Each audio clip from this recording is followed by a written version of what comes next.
Audio Jungle.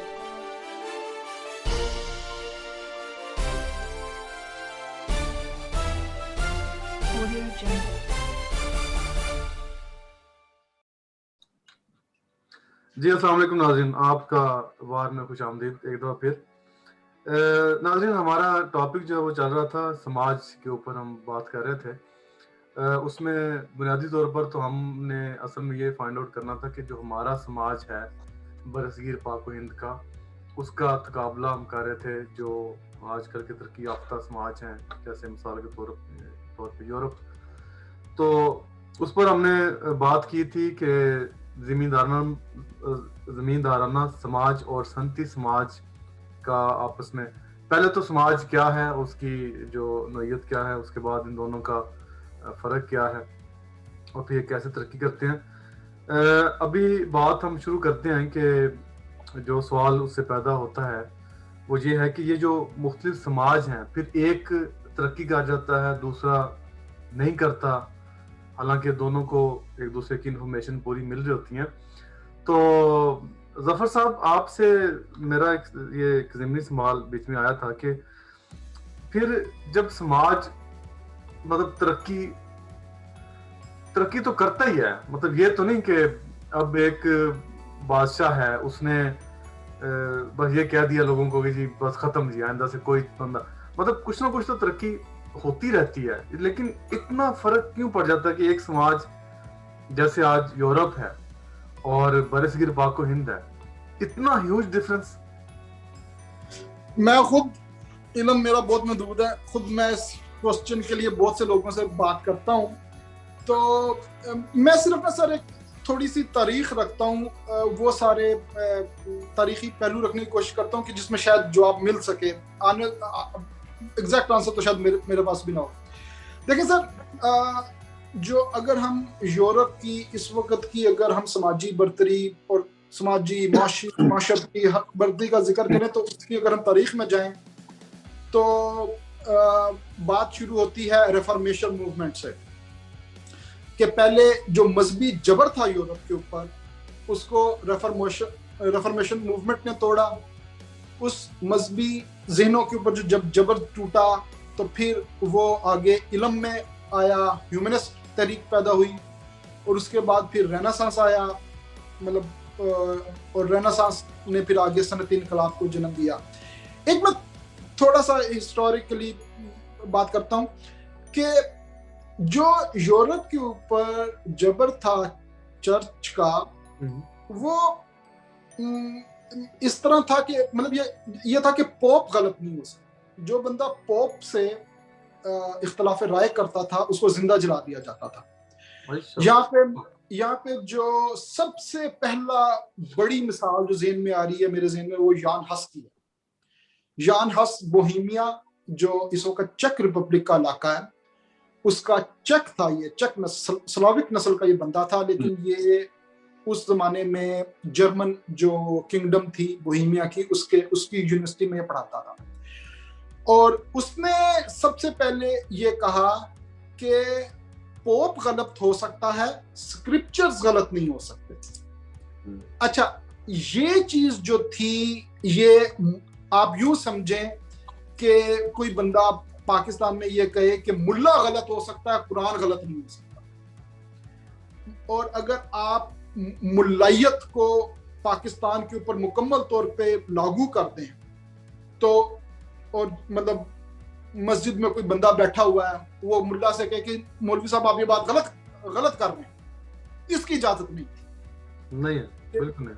कि मतलब मुल्ला से मुराद अगर पोप ले लें, एक सबसे बड़ा मुल्ला ले लें, वो गलत नहीं हो सकता। ठीक है, तो इस जबर के खिलाफ जिस बंदे ने सबसे पहले आवाज उठाई, जो मेरे ज़हन, और बहुत सारे लोग हैं, जॉन वेक्लिफ है, आकम है, जिसका आकम्स रेजर बहुत मशहूर है, मुख्तलिफ जगहों के ऊपर ये लोग थे जो इस चीज के खिलाफ आवाज उठा रहे थे। लेकिन जो बंदा नुमाया तौर पे सामने आया वो यान हस था। यान हस को बुलाया गया रोम, और उसको कहा कि तुम आके अपनी बात की वजाहत करो। वो गया रोम, उसने वहां पे जाके मकालमा किया। वहां क्या मुकालमा होना था, उसने जो दलीलें दी जो सारी की सारी जो जुडिशरी, जो सारा वहां पे जो पंचायत बैठी थी, वो सारे पोप के अपने चुने हुए कार्डिनल्स थे, अपने मौलवी थे, उन्होंने बिल आखिर उसको रिजेक्ट कर दिया और जो हेरेटिक करार दे दिया, और हेरेसी की सजा जो मौत थी, और उसको जिंदा जला दिया। सही। अब जब मार्टिन लूथर आता है, इसका वाकया बहुत मजे का है। इसका वाकया ये है कि इसने भी वही बात कहनी शुरू की। मार्टिन लूथर ने जो इख्तलाफ राय शुरू किया था वो इंडल्जेंस के खिलाफ था। इंडल्जेंस क्या चीज थी? इंडल्जेंस ये चीज थी कि इतवार वाले रात अमीर उमरा जो थे वो सारी महफिलें सजाएं और रियाशियां उशियां करें। हफ्ते को इतवार को सुबह जाके वो चर्च, अपने लोकल चर्च से अपने से जाके ना एक सफा ले लेते थे कि इतना चंदा मैंने चर्च को दिया, उसके नतीजे में वो जो पादरी होता था वो लिख के दे देता था कि इस बंदे के अब तक के गुनाह माफ हो गए जो उसने पीछे किए थे। तो इंडल्जेंसेस जो थी ये बहुत बड़ा जरिया आमदनी था। अब मुझे उस पोप का नाम याद नहीं आ रहा, लेकिन उसको पड़ गई पैसों की जरूरत। तो जो माइंस जो अभी भी ये है, रोमन्स का बसाया हुआ शहर है, रिवर राइन के करीब है, मैं खुद वहां गया हुआ। तो माइंस का जो आर्च बिशप था, जो उन 7 इलेक्ट्रोस में शामिल था जो होली रोमन एम्परर को सिलेक्ट करते थे, उसने पोप को कहा कि ये बड़ा आसान काम है, तुम मुझे इंडल्जेंसेस बेचने की इजाजत दे दो, तो आप जो पैसे होंगे वो आधे आधे कर लेंगे हम। तो उसने बेतहाशा इंडल्जेंस बेचनी शुरू कर दी। मार्टिन लूथर ने इसके खिलाफ बोला कि ये इंडल्जेंसेस खराब है। वो जो पादरी था उसने कहा ये क्या, मतलब मेरा बिजनेस खराब करने बैठ गया यहाँ पे, सारे का सारा पैसे बर्बाद कर रहा है। उसने मतलब उसका उससे रिफ्ट शुरू हो गई। तो इस चीज ने मार्टिन लूथर को इस चीज पे मजबूर किया, और वो भी उसी नुक्ते पे पहुंचा जिस पे यान हस पहुंचा था कि पोप गलत हो सकता है, स्क्रिप्चर्स गलत नहीं हो सकते, क्योंकि वो आर्च बिशप साहब ये कह रहे थे कि तो पोप का हुक्म। तो अच्छा आगे चलते हैं। अब जब ये बात पोप तक पहुंची तो पोप ने कहा भी बुलाओ इसको, मतलब इससे भी जरा मुनाजरा करें इसके साथ हम। अब यहाँ पे एक बहुत मजे की चीज है, जो रेफॉर्मेशन मूवमेंट है ना, असल में अगर इसकी बुनियाद देखनी हो तो इसकी बुनियाद है रोमन चर्च के दरमियान पावर स्ट्रगल और होली रोमन एम्पायर जो इस वक्त के जर्मनी, हॉलैंड, फ्रांस, स्विट्जरलैंड और किसी हद तक हंगरी, चक्र, इनके ऊपर छोटी छोटी किंगडम थी जो जर्मेनिक किंगडम्स थे।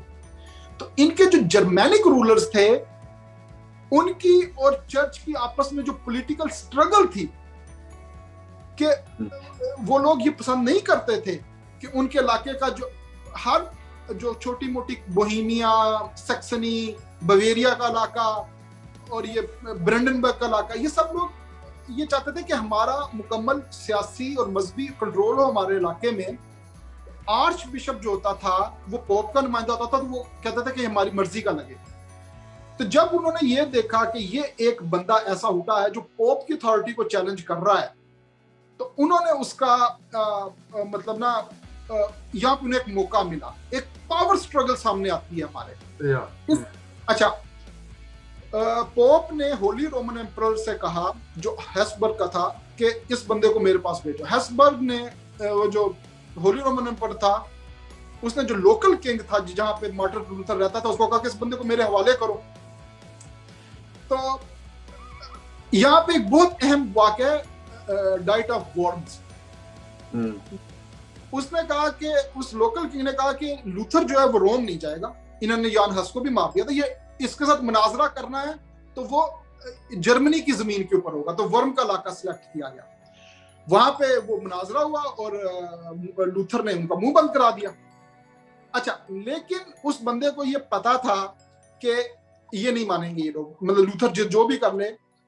उसने अपने लोगों से, अपने सिपह सलार से या अपने सिपाहियों से कहा कि जब वर्म से वापस जाएगा लूथर तो तुमने इसको अगवा करना है और ऐसी जगह रखना कि मुझे भी नहीं बताना। अच्छा, उन्होंने अगवा करके उसको ले गए।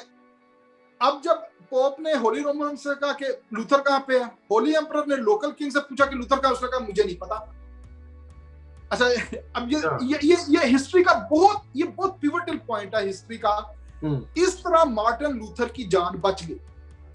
जब मार्टिन लूथर की जान बच गई तो वो एक किले में रहा, उसने दाढ़ी बुलाई और वो मतलब रहा, और उसने जो बाइबल थी उसका जर्मनी में तर्जमा किया, और इस तर्जमे को पूरे वो इतनी देर तक जो योहानसबर्ग गुटेनबर्ग था उन्हें प्रिंटिंग प्रेस इजाद कर चुका था।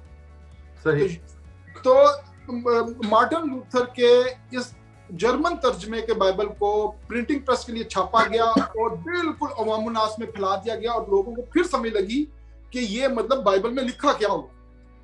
उससे पहले जो बाइबल की जुबान थी वो लैटिन थी या ग्रीक थी, और जब लोगों को ये पता चला और फिर हुक्मरानों ने बाइबल पढ़ना शुरू की और फिर एक शऊर फैला और फिर पता, और जब वो भी इस काबिल हो गए बहस करने के, तो ये सिर्फ मैंने एक तारीख का एक बाब बताने की कोशिश ये किया कि एक पावर स्ट्रगल होती है हमेशा, और उस पावर स्ट्रगल के अंदर से एक रास्ता निकलता है। ऐसी पावर स्ट्रगल बड़े सगीर में या मुसलमानों में क्यों नहीं हो सकी कि जिसके नतीजे के अंदर मुल्लायत का या मजहब का जोर कम पड़ता? आई डोंट नो सर, मतलब ये सवाल ये हो सकता है। ये सजाद भाई से सवाल पूछ लेते हैं जी। ये आपने हिस्ट्री सुनी है कि कैसे अंदर से स्ट्रगल उठती है, जबकि मुसलमानों की स्ट्रगल ये है कि ओटोमन एम्पायर्स के दौरान एक मौलवी ने फतवा लगा दिया था कि प्रिंटिंग प्रेस हराम है। अब बिल्कुल ठीक। हाँ जी, तो ये तकाबली जायजा इसका आप हमें बताएं या हम लेते हैं कि अभी जो पहले बात हुई थी यूरोपियन माशरे की, जो पहले बात हुई थी, जफर साहब ने बड़ी तफसील से उस वाक़ये को डिटेल से बता दिया है।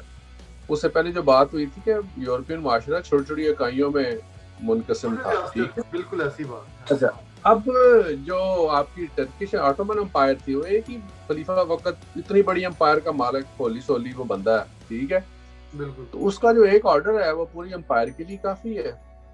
तो कहीं प्रिंटिंग प्रेस नहीं किया तो पूरी जो एम्पायर है, पूरी सल्तनत वो जहालत का शिकार हो गई। ये इम्पैक्ट होता है ना।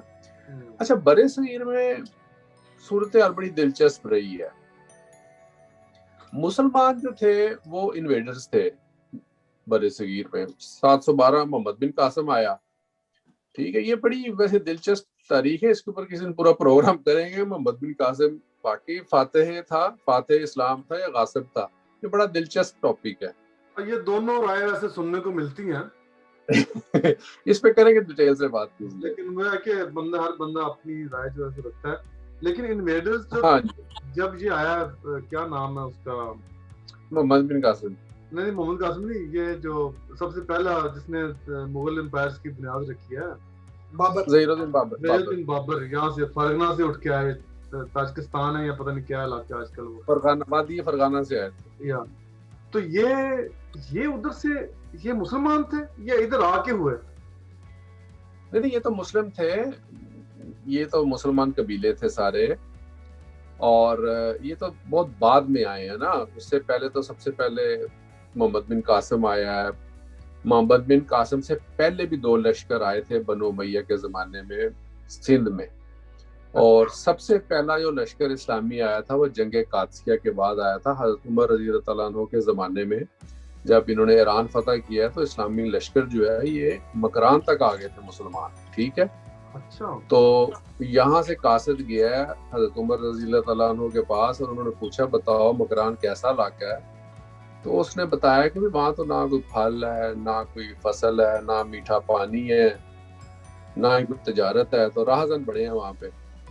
तो हज़रत उमर ने फिर कहा कि मुजाहिदों को वापस बुला लें, जितने में मुजाहिद हैं। मुजाहिदों की शान नहीं कि रात को उन्हें कातिल लुटेरे लूट के तो उनकी बेहुरमती करें, उनको वापस बुला लें वहाँ से। तो मकरान तक तो हज़रत उमर के ज़माने में आ गए थे लोग, ठीक है। तो खैर मैं बात करना चाहता हूँ समाज पे कि बरसगीर पाक और हिंद का समाज क्यों तरक्की नहीं कर सका। ये जो मुसलमान जितना भी अरसा बरसगीर में रहे, इन्होंने देखिए, नुक्ता ये है जो मुझे समझ आया वो ये है पॉइंट कि ये हमेशा रहे अकलियत में, माइनॉरिटी में। माइनॉरिटी ने हमेशा रूल किया मेजॉरिटी को, ठीक है। अच्छा, हाँ। जब माइनॉरिटी जो है मेजॉरिटी को रूल करती है तो उसकी सारी तवज्जो सिर्फ एक बात पे होती है, वो होती है मिलिट्री पावर। हाँ बिल्कुल सही है, क्योंकि और survive करना होता है। तारीख हमें ये सबक देती है कि जिन मुल्कों ने, जिन अक़वाम ने मिलिट्री पावर को फोकियत दी है, वो तारीख में और अपने माशरे में कोई और कारनामा इंसानी फलाह व बहबूद के लिए कभी भी सर अंजाम नहीं दे सकते। ठीक है, अब दो मिलिट्री मिसालें पावर दी वैसे जाती आजकल हैं। देखा जाए तो मिलिट्री, जैसे तरक्की याफ्ता मुल्क है, अमेरिका है, वर्ल्ड ऑर्डर चलाता है, मिलिट्री तो उसकी भी स्ट्रॉन्ग है। मैं आपको बताता हूँ उसकी वजह। एथेंस और स्पार्टा दो रियासतें थी जी, बहुत बड़ी मशहूर रियासतें। बिल्कुल। जो स्पार्टा थी उन्होंने सारे रिसोर्सेज अपनी आर्मी पे लगाए, फौज पे लगाए। ठीक है, और उन्होंने अपनी सारी कौम को आर्मी ट्रेनिंग दी। उसके नतीजे में स्पार्टा में आपको कोई तारीखी इमारत, कोई बिल्डिंग, कोई वहां की मशहूर शख्सियत नजर नहीं आएगी। उनकी सारी तवज्जो जो थी लूट मार पे थी और दूसरी कौमों के ऊपर कब्जे पे थी। जबकि जो एथेंस था, ये तजारत करते थे लोग, फिक्र करते थे, और यहाँ पे एक फलाह बहबूद का निज़ाम कायम था, इल्म की तरवीज थी, और दुनिया को एथेंस ने जो कुछ दिया वो स्पार्टा ने नहीं दिया। ठीक है, उनका नामो निशान खत्म हो गया उन लोगों का। बिल्कुल। बड़े सगीर में भी सारी जो एनर्जी थी मुसलमानों की, वो सिर्फ और सिर्फ एक तो मोनार्क को प्रोटेक्शन, ऑटोक्रेटिक किंग, दूसरी तरफ एक क्लर्जी मुल्ला, और तीसरी तरफ एक स्ट्रॉन्ग आर्मी। मुल्ला जो था, मौलवी जो था, वो सारी जिंदगी फतवे देता रहा, या एक किंगशिप को या एक इस्लामिक सल्तनत को प्रोटेक्शन देने के लिए वो सारी जिंदगी फतवे देता रहा जहाद के। ठीक है, और इस्लामाइजेशन के। उसके नतीजे में जो स्ट्रॉन्ग आर्मी हुआ करती थी वो उसको प्रोटेक्शन करती थी, और जो बादशाह और उसकी जो फैमिली होती थी वो उस सारी पावर को, रूल को एंजॉय करते थे। बड़े सगीर में मुसलमानों के दौर में तो ये फिनोमेना चला सारा। और उससे पहले का जो जमाना है वो इन्वेडर्स का जमाना रहा है। बड़े सगीर में हमेशा इन्वेडर्स आए, आर्यंस आए, ईरानी आए, यूनानी आए, ठीक है, हुन आए, मौर्य खानदान आया, बुद्धिस्ट आए, ठीक है, सेंट्रल एशिया से बेशुमार कौमें वहाँ पे आई, मंगोल आए, तैमूर आया, सलातीन आए, बाद में मुगल आए, ये टर्किश आए। यानी ये सारा एक कई 100 साल का पीरियड है। आखिर पे अंग्रेज आए, इन्होंने तो बरसगीर का बेचारे का चुम्बन निकाल दिया वैसे इस लिहाज से। अंग्रेज जो आए, अंग्रेजों ने आके अच्छे काम भी किए लेकिन काफी बड़ा गर्क भी किया। यानी बरसगीर एक बहुत अमीर खिता था, बड़ा खुशहाल खिता था। अंग्रेजों ने यहाँ आके यहाँ की जो लोकल इंडस्ट्री थी, मेरा ख्याल है कि ये वो जमाना था जब बरसगीर फ्लरिश कर सकता था, क्योंकि इनकी जो इंडस्ट्री उस जमाने में थी, खासतौर पे कपड़े की इंडस्ट्री, वो तरक्की कर रही थी। और यहाँ से जब कपड़ा ईस्ट इंडिया कंपनी लेके गई है बरतानिया में, तो बड़ी मुसीबत पड़ गई है। बल्कि मैंने एक जगह पढ़ा कि बरतानिया में सबसे पहले कस्टम ड्यूटी पूरी दुनिया में सबसे पहले बरतानिया में लगी है, और वो भी इंडियन कपड़े के खिलाफ। और उन्होंने कहा खबरदारी, कपड़ा तुम लोग यहाँ लेके आइए, तुम्हारी अपनी सनतें बर्बाद कर देगा। और इन्होंने बतदरीज फिर वहां की सनत खत्म की और अपना कपड़ा जो था वहां पे बेचना शुरू कर दिया। तो बरसगीर की एक तो बदकिस्मती ये रही है कि वहां पे इन्वेडर्स की इतनी वैरायटी आई, इतनी वैरायटी आई, और हर एक ने अपने मफादात के लिए और अपने इक़्तिदार के लिए वहां पे ऐसी ऐसी पॉलिसीज बनाई। मजहब का वहां पे जो इस्तेमाल था वो कभी भी खत्म नहीं हो सका। अभी इन्होंने बात की, मुजफ्फर साहब ने, अपना मार्टिन लूथर की, जिसने तर्जुमा किया बाइबल का। देखें 16वीं सदी में तर्जुमा हो सकता है बाइबल का। 1737 में शाह वलीउल्लाह ने, 1737 ईस्वी में शाह वलीउल्लाह ने कोशिश की कुरान का फारसी तर्जुमा करने, ठीक है, और उन्होंने तर्जुमा किया तो उनके घर हमला हो गया, बड़ी मुश्किल से जान बचा के भागे वो, और उनके ऊपर तौहीन का जो था वो एलिगेशन लग गया, और वो सारी जिंदगी जान बचाते फिरे कि भी मैं कौन सा गुनाह कर बैठा हूं ना। तो वहां पे लोग इस हद तक मजहबी तौर पे फनेटिक इसलिए हो गए थे कि सारी जिंदगी उन्होंने मजहब के नाम पे मोनार्क को प्रोटेक्ट किया, और वहां पे उन्होंने बादशाहत को एक इस्लामी निज़ाम को ही अपने लिए निजात का सबब समझा और उसी के लिए वो फौज में भर्ती होते थे, उसी के लिए वो तालीम हासिल करते थे और उसी के लिए उनकी प्रैक्टिसेस हुआ करती थी। जी बिल्कुल। और इसमें कोई सवाल करना चाह रहा अली साहब यहाँ पे ना ये इस पॉइंट पे ना थोड़ा सा सिंक इन करने की जरूरत है। अब जो आपने तमाम तर खसूसियात गिनवाई हैं बरसगीर के माशरत की और लोगों के जहनों की, बैनी ये सूरत यूरोप में थी। लोग उतने ही मजहबी थे, उतने ही ज्यादा फनेटिक थे, उतना ही सब कुछ था। और मैं जो पॉइंट जो मार्टिन लूथर और रिफॉर्मेशन मूवमेंट से जो बात मुझे समझ में आती है वो ये है कि अगर पावर स्ट्रगल हो, भले पॉलिटिकल पावर स्ट्रगल दो किंग्स के दरमियान हो या पावर स्ट्रगल चर्च और हुक्मरानी के दरमियान, महल के दरमियान हो, उसके दरमियान स्पेस पैदा हो जाती है मार्टिन लूथर जैसे लोगों की, कि जिसकी वजह से एक जो ज़हनी जबर है, जो मजहबी ज़हनी जबर है, वो टूटता देखा हमने यूरोप के अंदर। कि जो किस तरह वो, आपने शाह वलीउल्लाह का नाम लिया, तो क्या शाह वलीउल्लाह को कोई ऐसी पॉलिटिकल सपोर्ट नहीं मिल सकी? किसी छोटे से इलाके का कोई हुक्मरान उन्हें कह देता कि मतलब यार ये देखो ये बंदा मजहबियत के खिलाफ उठ रहा है, इससे तो मैं मजबूत हो जाऊंगा। क्या ऐसी चीज इसलिए नहीं हुई ऐसी चीज कि वहां हुक्मरान का सबसे बड़ी प्रोटेक्शन ही मजहब थी। यूरोप में हुक्मरान जो थे वो चर्च से तंग थे, ठीक है? तो चर्च एक अपनी अथॉरिटी लेके खड़ा है और चर्च की अथॉरिटी जो है वो हुक्मरान को चैलेंज कर रही है, हुक्मरान को सपोर्ट नहीं कर रही। ठीक, सही हो गया। बर्रे सगीर में रिलीजियस स्कूल है वो हुक्मरान को सपोर्ट कर रहा है और हुक्मरान रिलीजियस स्कूल ऑफ थॉट को सपोर्ट कर रही है। म्यूचुअल इंटरेस्ट है। एग्जैक्टली। इसको कहते हैं ट्रायंगल ऑफ पावर। एक तरफ ऑटोक्रेटिक किंग, दूसरी तरफ रिलीजियस स्कूल ऑफ थॉट, तीसरी तरफ स्ट्रॉन्ग आर्मी। ये तीनों जो इंस्टीट्यूट हैं ये तीनों एक दूसरे को सपोर्ट कर रहे हैं। चौथा जस्टिस नहीं है, पांचवा डेमोक्रेसी नहीं है, छठा सोशल वेलफेयर नहीं है। ये तीन गायब। ये तीनों चीजें तो सर उधर भी नहीं थी ना।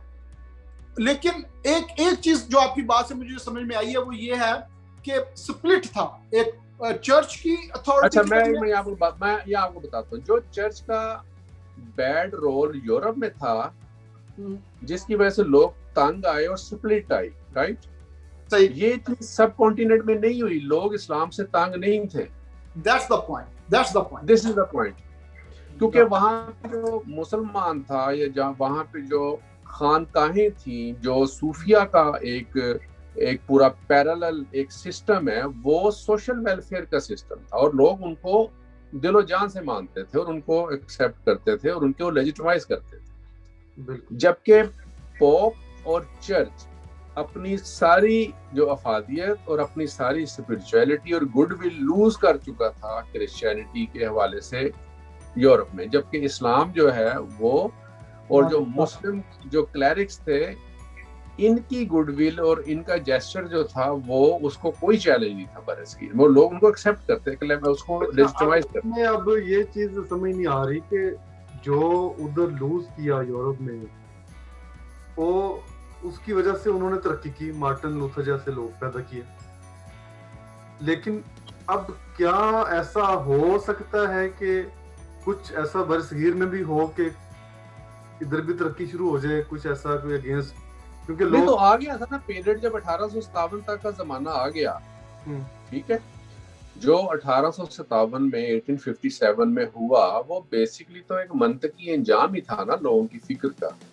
आपकी जो दिल्ली सल्तनत थी वो खत्म हो गई, ब्रिटिश आ गए।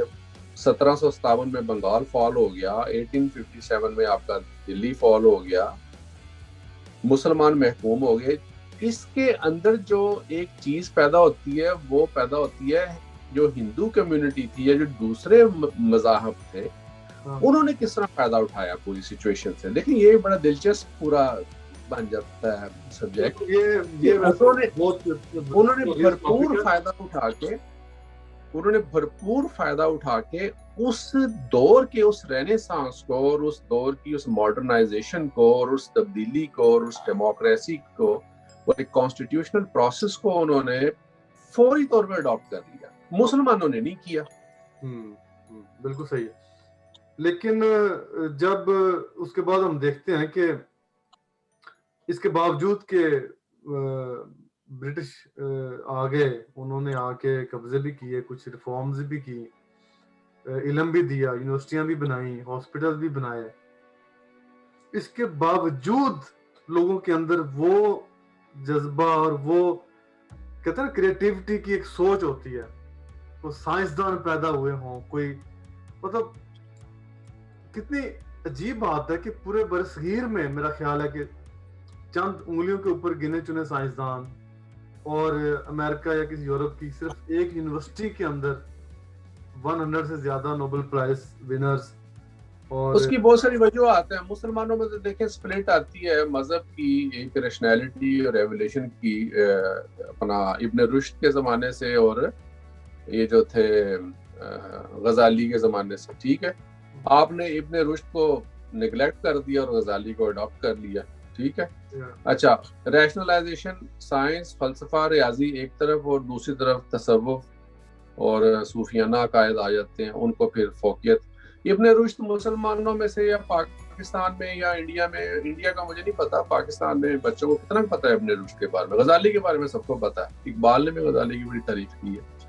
अच्छा, एक तो ये वजह ना कि हमने जिन चीज़ों को इम्पोर्टेंस दी है वो साइंस नहीं था, वो रैशनल सब्जेक्ट नहीं थे, वो मजहबी अलूम थे या इससे रिलेटेड दूसरे सब्जेक्ट।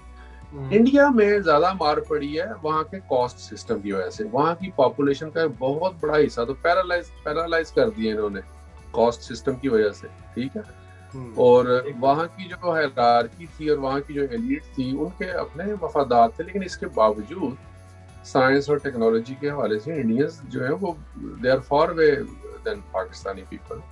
तो दुनिया में उनके बहुत सारे उसमें क्या उसे कहते हैं, एक आ जाता है ना परसेंटेज का पहलू भी तो आ जाता है ना वो। सर एक बात मेरे ज़हन में निकलना चाहिए। अली भाई आप बताएं।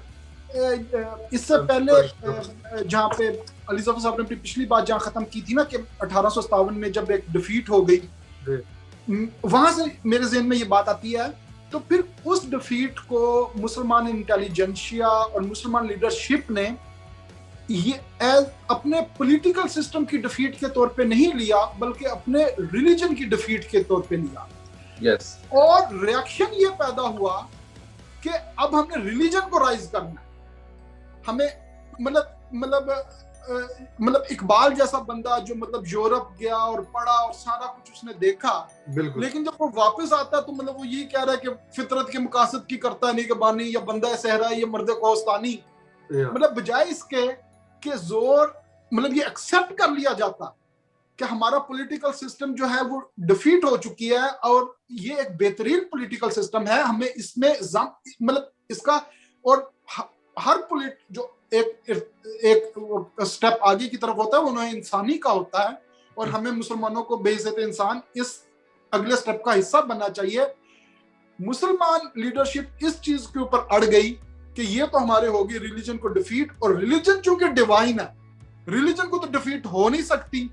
तो लिहाजा अब हमने रिलीजन, इसीलिए बहुत कम इंटेलिजेंशिया ऐसी है मुस्लिम मतलब वो डॉक्टर अजीज का नाम ज़हन में आ रहा है, अरफान हबीब साहब का नाम ज़हन में आ रहा है, जिन्होंने ऐसा ही मूवमेंट शुरू की कि मुसलमान या सन ऑफ साइल बने, इस जमीन की रूट्स को समझें और इस पॉलिटिकल स्ट्रगल का हिस्सा बने।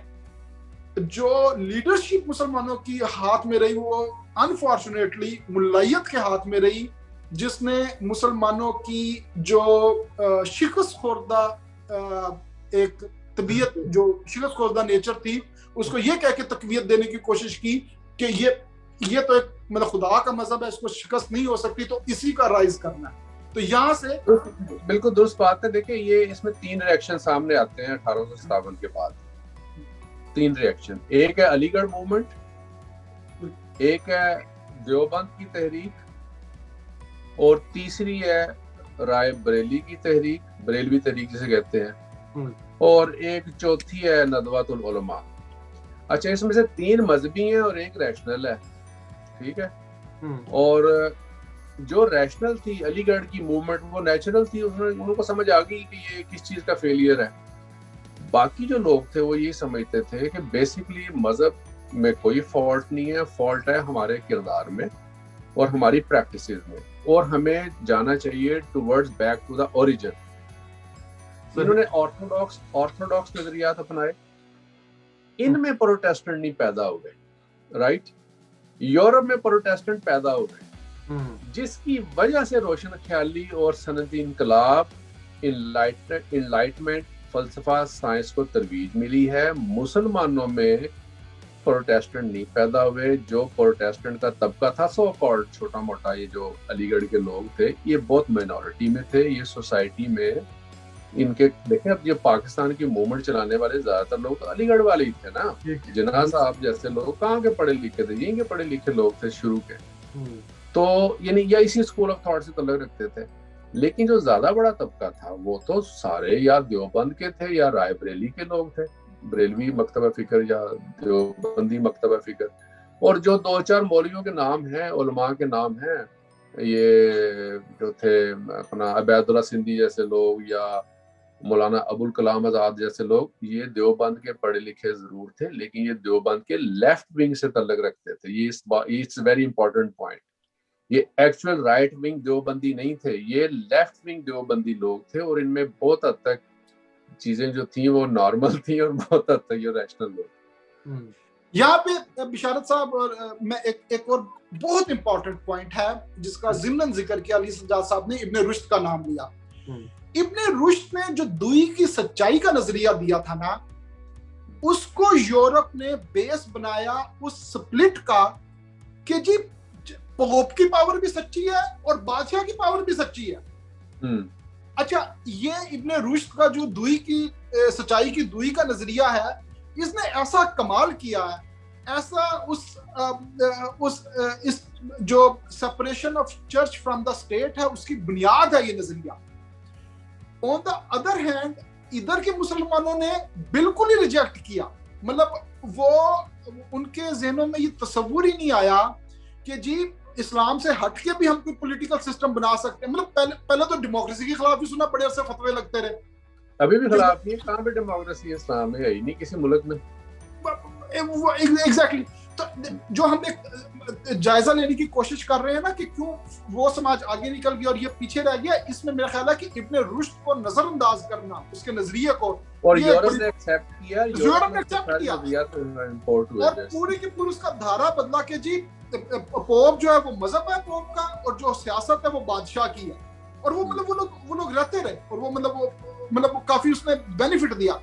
यहाँ पे ना इंटेलिजेंशिया ने, मतलब ये लीडरशिप और इंटेलिजेंशिया का काम होता है कि वो ऐसे नजरियात जो कि अवामुल नास को लॉन्ग रन फायदा दें वो उस तक पहुंचाया जाए। उसका यहाँ की लीडरशिप ने इब्ने रुश्द का नजरिए को रोका, और नतीजा जो है वो मतलब वो इकबाल कह रहा है कि सियासत से अलग हो, दीन से अलग हो, सियासत तो रह जाती है, सियासत से जुदा हो, दीन सियासत से तो रह जाती है चंगी अजीज। तो उसके ऊपर वो ये उनका नाम मुझे भूल गया, बंदे ने बड़ा मशहूर तर्जुमा किया। उसने कहा कि हमने जो सियासत को दीन में मिला के चंगेजी पैदा की है ना, मतलब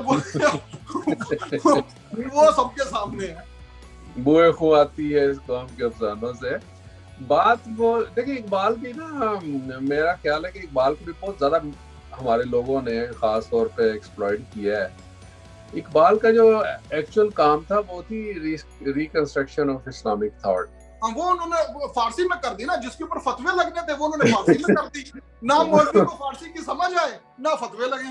लेकिन वो अगर मौलवी को आप पढ़ा दें तो मौलवी शायद डिसऑन कर जाए इकबाल को भी ना, तो समझ थी उन्हें भी, लेकिन वो जो जिस कौम में बैठे थे फिर उन्होंने वहां जिंदा भी रहना था। अच्छा, जान प्यारी होती है ना सर। सॉरी टू इंटरप्ट, मैं ये बताना चाह रहा हूँ कि टाइम इज रनिंग आउट, मेरे पास 2 मिनट रह गए हैं। बात यह है कि ये वाकई बड़े मजेदार और लेंथी टॉपिक्स हैं। मेरा ख्याल है कि हम इनका शायद एक किस्त में हाथा ना कर सकें, लेकिन बहरहाल मेरा ख्याल है कि चूंकि बड़ा मजेदार और इल्मी टॉपिक है, इसको चलते रहना चाहिए। तो मुख्तलिफ समाज का तकाबली जायज़ा उनके अखलाकी, माशरती और माशी इक़दार से हम कर रहे हैं, लेकिन अभी तक असल में मेरा दिल होता है कि हम ना एक टॉपिक को जब डिस्कस कर रहे हैं तो हम उसका फिर कंक्लूजन भी दें। असल अगर बरसगीर का मासरा जो है वो तरक्की नहीं कर पाया समाज यूरोप के मुकाबले में, तो मेरा मतलब होता है यहाँ पॉइंट के, हालांकि हमारा अपना मतलब एक नजरिया है, एक ख्याल है, ओपिनियन होती है कि ये हो जाए तो ऐसा हो सकता है, लेकिन मेरा ख्याल कंक्लूजन जो है वो इतना आसान भी नहीं है, क्योंकि आप अपना कंक्लूजन दे कर तो उसके अंदर फिर और बहुत सारी हर्डल्स के अंदर बंदा, बहुत सारे क्वेश्चन ऐसे आते हैं जिसमें कि बंदा सोचता अच्छा ये भी हर्डल है, ये भी हर्डल है। तो अभी तक तो हमने मुख्तलिफ समाज के अंदर जो पैदा होने वाली जो मुख्तलिफ कुव्वतें हैं उन्होंने कैसे इसको इस्तेमाल किया है उसका ही अभी जायज़ा ले रहे हैं। अभी उनके इखलाकी, माशरती और समाज की तरफ तो मेरा ख्याल बाद में आएंगे। इसको रखते हैं हम इंशाल्लाह अगली नशिस्त में। तब तक के लिए इजाज़त नाज़रीन आपसे, और आप दोनों मेहमानों का बहुत बहुत शुक्रिया। अस्सलाम वालेकुम।